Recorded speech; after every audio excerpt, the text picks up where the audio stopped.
ঘটনাটোৰ সন্দৰ্ভত মই এতিয়া কি বুলি ক'ম যে তেওঁলোকে কৈছে যে আমাৰ আইতা এজনী আজি যিটো ঘৰত আহিছোঁ আইতাই কৈছে দুজন ক'লা মানুহ ওলালে তেখেতৰ পায়খানা লেট্ৰিন লগাত তেখেত লেট্ৰিন কৰি যাওঁতে এজন আছিলে এজন জাপ মাৰি পাৰ হৈ গ'ল।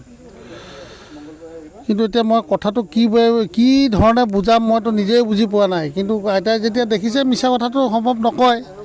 ইয়াত কোনোবা কি চক্ৰ সোমাই আছে এইটো বিষয়ে আমি এতিয়া কোনো তদন্ত কৰি পাৰ পোৱা নাই। এই বিষয়ত আমি তদন্ত কৰি আছোঁ আৰু মোৰ এটা আপোনালোকৰ ওচৰত প্ৰাৰ্থনা কৰি জনাইছোঁ যে আপোনালোকে গাঁৱৰ ৰাইজবিলাক সজাগ হওক, মহিলা বাইদেউসকলেও সজাগ হওক, কিবা থাকিলে আমাক জনাওক।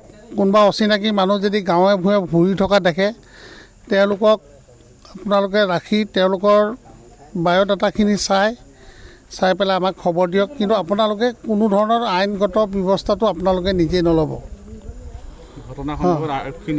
নিৰূপায় আমাৰ ডিউটিয়ে সেইটো। আমি তদন্ত কৰি থাকিম বস্তুটো। যেতিয়ালৈকে এই বস্তুটো আমি ধৰিব নোৱাৰোঁ বা যেতিয়ালৈকে আমি এই ঘটনাৰ লগত কোন জড়িত আছে দোষীক যেতিয়ালৈকে কায়ত্ব কৰিব নোৱাৰোঁ আমি তদন্ত চলাই থাকিম। সেইকাৰণে আপোনালোকৰো সহযোগ লাগিব, গাঁৱৰো সহযোগ লাগিব, আমিও আছোঁ। আৰু এইটোৱে ক'লোঁ আৰু উজনি চেৰপাই ঘটনাটো আচলতে কি বুলি ক'ম এতিয়া। উজনি চেৰপাই মানুহজন সি প্ৰকৃত চুৰ কৰিবলৈ অহা যেনে সন্দেহ হয়। উক্ত লোকজনৰ ঘৰ ঢকুৱাখানাত। আমি পিছত চালি জাৰি চাই গম পাইছোঁ যে মানুহজন অকল মানুহজনৰ কিবা মানসিক বিকাৰগ্ৰস্ত বুলি আমি জানিব পাৰিছোঁ।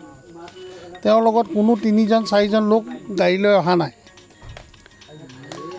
তেওঁ শিশু অপহৰণকাৰীৰ লগত কোনো জড়িত নাই।